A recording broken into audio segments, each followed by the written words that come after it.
ఆరాధించేదని గబగబా అంటే తొందరగా ఆరాధించేది. తర్వాత ఒక ప్రసాదంలాగా ఏమాత్రం కూడా కనువిప్పు లేకుండా, ఏమాత్రం కూడా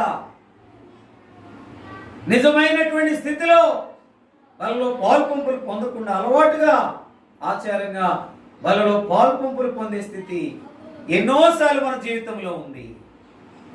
ఇతరుల కొరకో, లేకపోతే గొప్పతనం కొరకో, లెక్క కొరకో, లేకపోతే ఆధిక్యత కొరకో, లేకపోతే పేరు కొరకో, ఇదంతటి బట్టి నువ్వు పాల్పంపులు పొందితే ఏమాత్రం ప్రయోజనం లేదు. నా జీవితంలో దేవుని నమ్ముకున్నా అని చెప్పాను, మార్పు లేదు.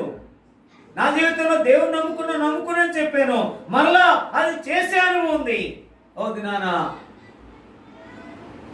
దినాన దేవుడు స్పష్టంగా మాట్లాడినప్పుడు పాపం వల్ల వచ్చే జీతము మరణం, అయితే దేవుని కృపావరం మన ప్రభువు యేసుక్రీస్తునందు ఇచ్చే జీవమని మాట్లాడినప్పుడు, ఆ ఒప్పుకున్నప్పుడు,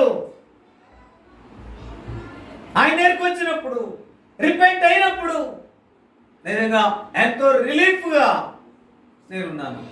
ఆ దినం నుండి ఈ దినం వరకు దేవుడి మీద ఆధారపడుతూ అన్నది నేర్చుకున్నాను. అందుకే ఇప్పుడు మనుషుల దగ్గర చేచాపేది లేదు, అందుకే మనుషులకు చెప్పేది లేదు, అందుకే భయపడేది లేదు, అందుకే ఏమాత్రం సందేహించేది లేదు. దేవుని వైపు చూసేది.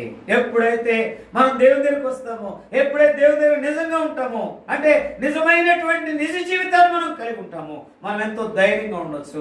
అందరూ మనల్ని విడిచిపెట్టవచ్చు, ఏమీ లేకుండా పోవచ్చు, కానీ దేవుడు మనతో ఉంటాడు. ఆయన మనల్ని నడిపిస్తాడు, ఆయన మనల్ని జ్ఞాపకం చేసుకుంటాడు.